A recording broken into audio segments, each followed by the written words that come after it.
gràcies a tots per estar aquí amb aquest acte, que ja és un acte més tradicional que ja portem cada any que inaugurem, però aquestes Nadales ja és el tercer any consecutiu que ho fem. Jo crec que és un acte que cada any hi ha una mica més de gent i és important que estiguem. És un acte molt nostre, molt de casa.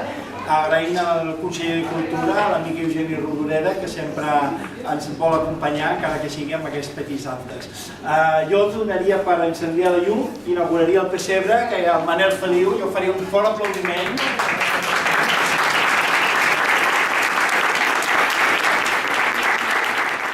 Aquí,